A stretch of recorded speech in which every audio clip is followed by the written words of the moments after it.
warahmatullahi wabarakatuh. Hai semua, jadi pada kesempatan kali ini kita akan belajar pendidikan Pancasila dan kewarganegaraan pada kelas 9. Nah, di sini bab yang pertama kita akan pelajari adalah dinamika perwujudan Pancasila sebagai dasar negara dan pandangan hidup bangsa. Jadi, seperti yang sudah kita pelajari di kelas 7 dan juga kelas 8, Pancasila itu merupakan dasar negara dan juga pandangan hidup bangsa Indonesia. Nah, di sini kita akan mempelajari mengenai dinamikanya bagaimana. Dan yang pertama kita akan mempelajari tentang penerapan Pancasila dari masa ke masa. Jadi dari satu kurun waktu ke kurun waktu yang akan datang setelahnya, bagaimana penerapan dari Pancasila itu sendiri. Sekarang kita akan mempelajari perwujudan nilai-nilai Pancasila yang telah dilaksanakan sejak masa awal kemerdekaan, Orde Lama, Orde Baru, dan masa reformasi sampai sekarang ini. Yang pertama akan kita pelajari adalah pada masa awal kemerdekaan pada tahun 1945 sampai 1959. Jadi di sini seperti yang kita tahu bahwa sebagai bangsa yang besar, kita itu harus menghargai jasa dari para pendiri yang telah berhasil merumuskan dan juga menetapkan Pancasila sebagai dasar negara dan juga falsafah hidup bagi bangsa Indonesia.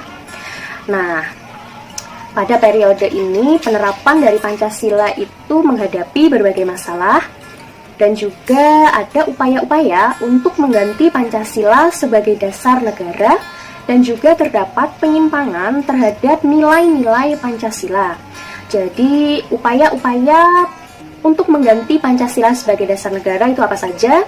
Di antaranya adalah yang pertama, pemberontakan Partai Komunis Indonesia atau PKI di Madiun, tepatnya pada tanggal 18 September 1948.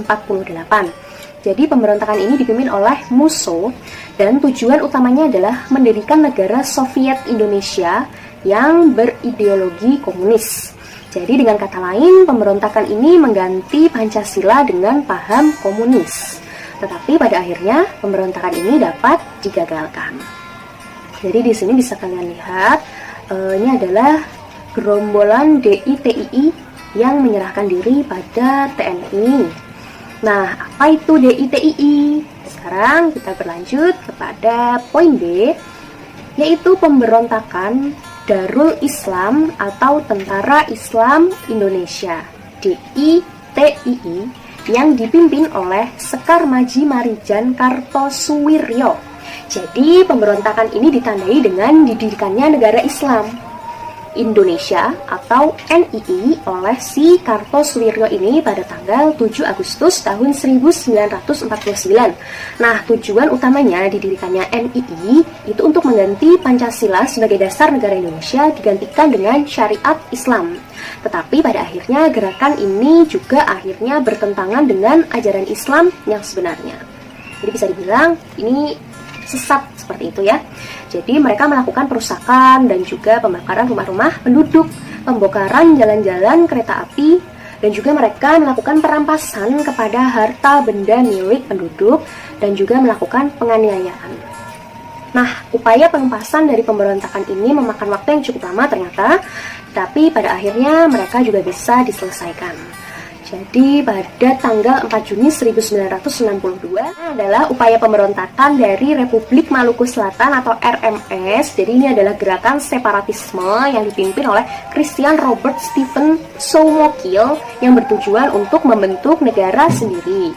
Yang pada didirikannya itu tanggal 25 April tahun 1950. Jadi pulau-pulau terbesarnya adalah Seram, Ambon, dan juga Buru. RMS ini di Ambon dikalahkan oleh militer Indonesia pada November 1950. Tetapi konflik di Seram itu masih berlanjut sampai pada Desember tahun 1963. Nah, kekalahan di Ambon itu berujung kepada pengungsian pemerintah RMS ke Pulau Seram. Nah, kemudian mereka mendirikan pemerintahan dalam pengasingan di Belanda pada tahun 1966. Selanjutnya ada upaya Pemerintah Revolusioner Republik Indonesia atau PRRI atau Pejuang Rakyat Semesta atau Permesta. Jadi ini dipimpin oleh Syarifuddin Prawira Negara dan Vences Sumual pada tahun 1957 sampai 1958. Jadi di sini bisa dilihat ini adalah penumpasan PRRI oleh TNI. Jadi gerakan ini itu terjadi di Sumatera dan juga Sulawesi, dan ini tuh merupakan gerakan bentuk koreksi untuk pemerintah pusat pada waktu itu yang dipimpin oleh Presiden Soekarno. Jadi pada saat itu Soekarno tidak bisa lagi memberikan nasihat dalam menjalankan pemerintahan sehingga terjadi suatu ketimpangan sosial. Nah, pemerintah pusat ini dianggap melanggar undang-undang. Selanjutnya, pemerintahannya itu sentralis sehingga pembangunan di daerah itu menjadi terabaikan dan menimbulkan ketidakadilan dalam sektor pembangunan. Nah, oleh karena itu, timbullah inisiatif dan upaya untuk memperbaiki pemerintahan yang ada di Indonesia. Selanjutnya, yang kelima ada APRA atau Angkatan Perang Ratu Adil. Jadi, Angkatan Perang Ratu Adil itu merupakan milisi yang didirikan oleh Kapten KNIL Raymond Westerling pada tanggal 15 Januari 1949. Jadi, Westerling ini memandang dirinya sebagai sang ratu yang adil. Jadi, dia diramalkan akan membebaskan Indonesia dari tirani. Nah, tujuan dari gerakan APRA ini untuk mempertahankan bentuk negara federal di Indonesia serta memiliki tentara sendiri bagi negara-negara RIS. Nah, selanjutnya APRA ini melakukan pemberontakan pada tanggal 23 Januari 1950. Mereka melakukan serangan dan menduduki kota Bandung. Tapi mereka pada akhirnya juga bisa ditumpas seperti itu. Nah, jadi Westerling ini merencanakan untuk menyerang Jakarta, tetapi ternyata usahanya bisa digagalkan. Nah, berkat dari APRIS mengirimkan pasukan yang ada di Jawa Tengah dan Jawa Timur untuk menggagalkan si APRA ini. Di samping itu, upaya yang dilakukan oleh Dr. Andes Muhammad Hatta sebagai Perdana Menteri RIS waktu itu juga berhasil melakukan perundingan dengan Komisi Tinggi Belanda. Jadi dengan adanya peristiwa itu, semakin mempercepat pembubaran Republik Indonesia Serikat dan kembali ke bentuk Negara Kesatuan Republik Indonesia pada tanggal 17 Agustus tahun 1950. Nah, jadi karena ada perubahan bentuk negara semula dari Republik Indonesia Serikat menjadi Negara Kesatuan Republik Indonesia, tetapi sedangkan konstitusi yang berlaku itu adalah Undang-Undang Dasar Sementara UUDS 1950. Jadi dalam perjalanannya itu Indonesia berhasil melaksanakan pemilu untuk pertama kali pada tahun 1955 yang dianggap paling demokratis. Nah, tetapi anggota dari konstituante hasil pemilu itu ternyata tidak dapat menyusun undang-undang dasar seperti yang diharapkan. Jadi anggota konstituante tidak dapat menyusun undang-undang seperti yang diharapkan. Nah, ini menimbulkan krisis politik, ekonomi, dan juga keamanan di Indonesia yang menyebabkan pemerintah itu mengeluarkan Dekrit Presiden 1959. Jadi dekrit itu dikenal dengan Dekrit 5 Juli 1959 yang berisi pembubaran Badan Konstituante. Lalu Undang-Undang Dasar tahun 1945 berlaku kembali dan Undang-Undang Dasar sementara 1950 tidak berlaku lagi, serta akan segera dibentuk MPRS dan juga DPAS. Nah, pada periode ini dasar negaranya tetap Pancasila, tetapi penerapannya itu lebih diarahkan seperti ideologi liberal yang ternyata tidak menjamin stabilitas pemerintahan Indonesia. Jadi selanjutnya adalah pada masa Orde Lama tahun 1959 sampai 1966. Jadi di sini periode ini dikenal sebagai periode demokrasi terpimpin Nah, demokrasi terpimpin ini merupakan sebuah sistem demokrasi yang seluruh keputusan dan pemikiran dalam pemerintahan negara berpusat pada pemimpin negara. Nah, pemimpin negara pada saat masa Orde Lama adalah Presiden Soekarno. Jadi, demokrasi terpimpin ini tercetus oleh Presiden Soekarno karena banyak gerakan separatis pada masa awal kemerdekaan yang menyebabkan ketidakstabilan negara. Jadi menyebabkan tersendatnya pembangunan ekonomi juga karena sering terjadinya pergantian kabinet, sehingga program pembangunan yang dirancang oleh kabinet itu tidak berjalan secara utuh. Nah, serta badan konstituante yang ternyata gagal menjalankan tugasnya untuk menyusun UUD.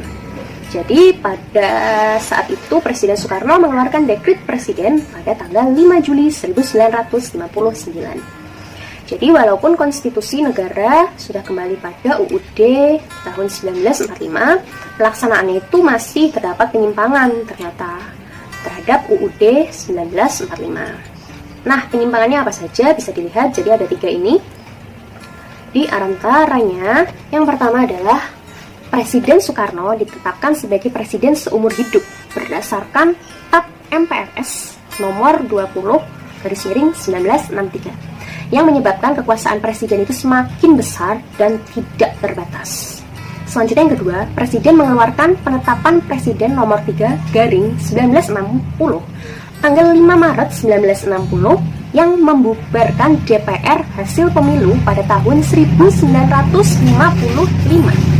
Dan yang terakhir adalah Presiden membentuk MPRS yang anggota-anggotanya itu terdiri atas anggota DPR GR, utusan daerah, dan utusan golongan yang semuanya itu diangkat dan juga diberhentikan oleh Presiden.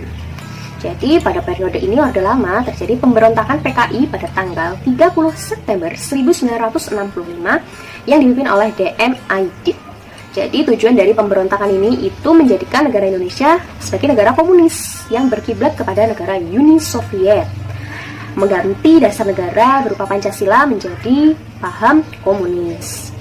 Tetapi pada akhirnya pemberontakan ini dapat digagalkan. Dan semua pelakunya berhasil ditangkap dan juga dijatuhi hukuman sesuai dengan perbuatan mereka. Kita akan masuk kepada masa Orde Baru. Jadi di sini karena demokrasi terpimpin pada pemerintahan Presiden Soekarno itu mendapatkan tamparan yang keras pada peristiwa 30 September 1965 yang disinyalir didalangi oleh Partai Komunis Indonesia. Jadi pemberontakan PKI ini membawa akibat yang fatal bagi partai tersebut karena mereka semua dibubarkan dengan seluruh organisasi yang ada di bawah naungannya dan dinyatakan sebagai organisasi yang terlarang di Indonesia. Begitu juga dengan Presiden Soekarno. Jadi yang berkedudukan pada saat itu sebagai pimpinan besar revolusi dan Panglima Angkatan Perang Indonesia. Jadi secara pasti sedikit demi sedikit kekuasaannya berkurang dan bahkan pada akhirnya Presiden Soekarno lengser dari jabatannya sebagai presiden. Nah, hal ini karena dikeluarkannya pengumuman penyerahan kekuasaan pemerintah kepada Jenderal Soeharto sebagai pengemban ketetapan MPRS nomor 9/MPRS/1966 pada tanggal 20 Februari tahun 1967. Nah, jadi pada masa pemerintahan Presiden Soeharto ini, kebebasan berpolitik dibatasi dengan jumlah partai politik yang terbatas. Ada 3 partai saja, yaitu Partai Persatuan Pembangunan atau PPP, Golongan Karya atau Golkar, dan Partai Demokrasi Indonesia atau PDI. Jadi, pada masa pemerintahan Presiden Soeharto ini juga dibatasi kebebasan pers dan kebebasan berpendapat. Jadi, banyak kasus mengenai surat kabar atau majalah yang izinnya itu dicabut penerbitannya dengan alasan telah memberitakan peristiwa yang bertentangan dengan kebijakan dari pemerintah. Jadi di sini juga beberapa aktivis politik menyuarakan aspirasinya dalam mengkritik kebijakan pemerintah. Selang beberapa lama kemudian diberitakan hilang atau ditangkap. Jadi juga munculnya beberapa peristiwa pelanggaran hak asasi manusia. Contohnya kasus Tanjung Priok, kasus Marsinah, kasus wartawan Udin dari harian Bernas Jakarta, dan masih banyak lagi. Jadi dari uraian ini kita bisa menggambarkan ya, bagaimana perwujudan nilai-nilai Pancasila secara murni dan konsekuen dalam bernegara ini tuh mengalami proses yang pasang surut. Nah, pada pemerintahan Orde Baru juga terdapat kelebihan dan kelemahan terhadap penerapan Pancasila maupun UUD 1945. Ya, kita masuk ke dalam masa reformasi pada tahun 1998 sampai dengan sekarang. Jadi pada masa reformasi, penerapan Pancasila sebagai dasar negara itu terus menghadapi tantangan. Nah, tidak lagi dihadapkan dengan ancaman pemberontakan yang ingin mengganti dasar negara Pancasila dengan ideologi lain, tapi dihadapkan pada kondisi kehidupan masyarakat yang diwarnai oleh kehidupan yang serba bebas. Jadi kebebasan yang mewarnai kehidupan masyarakat Indonesia saat ini itu berbagai macam bentuknya, mulai dari kebebasan berbicara, berorganisasi, berekspresi, dan lain-lain. Nah, kebebasan ini satu sisi dapat memacu kreativitas dari masyarakat, tetapi di sisi lain juga mendatangkan dampak yang negatif dan merugikan bangsa Indonesia itu sendiri. Jadi, hal negatif yang timbul dari penerapan konsep kebebasan tanpa batas, itu contohnya adalah pergaulan bebas, pola komunikasi yang tidak beretika, lalu ada peredaran narkoba dan minuman keras, ada aksi anarkisme, dan juga ada vandalisme, lalu memicu terjadinya perpecahan, sudah pasti, dan juga penurunan moral. Nah, tantangan lain dari penerapan Pancasila di era reformasi ini adalah menurunnya rasa persatuan dan kesatuan sesama bangsa. Jadi ditandai dengan adanya konflik di beberapa daerah, tawuran pelajar seperti itu, dan tindak kekerasan yang dijadikan sebagai alat untuk menyelesaikan permasalahan. Jadi seolah-olah wawasan kebangsaan yang dilandasi oleh nilai-nilai Pancasila itu yang terutama lebih mengutamakan dari kerukunan telah berkurang dari kehidupan masyarakat Indonesia. Jadi selain tantangan-tantangan itu tadi, juga bangsa Indonesia dihadapkan pada perkembangan dunia yang sangat cepat dan mendasar, dan seiring dengan berpacunya pembangunan bangsa-bangsa. Jadi saat ini dunia sedang terus dalam gerak mencari tata hubungan baru, baik di bidang politik, ekonomi, maupun pertahanan dan keamanan. Nah, jadi bangsa-bangsa di dunia ini semakin menyadari bahwa mereka itu saling membutuhkan satu sama lain, dan persaingan antar kekuatan besar juga masih sangat besar dan berkecamuk. Jadi salah satu cara untuk menanamkan pengaruh kepada negara lain adalah melalui penyusupan ideologi, baik secara langsung maupun secara tidak langsung. Jadi kewaspadaan dan juga kesiapan kita memang harus ditingkatkan untuk menanggulangi penyusupan dari ideologi lain ini yang tidak sesuai dengan ideologi Pancasila. Karena sebagian besar bangsa kita itu termasuk ke dalam masyarakat yang berkembang. Dan cita-cita bangsa dalam mewujudkan masyarakat yang adil dan makmur berdasarkan Pancasila dan UUD 1945 harus menjadi semangat untuk negara Indonesia ini mencapainya. Jadi diperlukan juga komitmen bersama seluruh rakyat Indonesia untuk mempertahankan dan melestarikan nilai-nilai Pancasila dalam kehidupan sehari-hari di dalam segala aspek kehidupan. Itu dia tadi, terima kasih sudah menonton dan semoga bermanfaat, dan sampai jumpa lagi pada video selanjutnya. Assalamualaikum warahmatullahi wabarakatuh.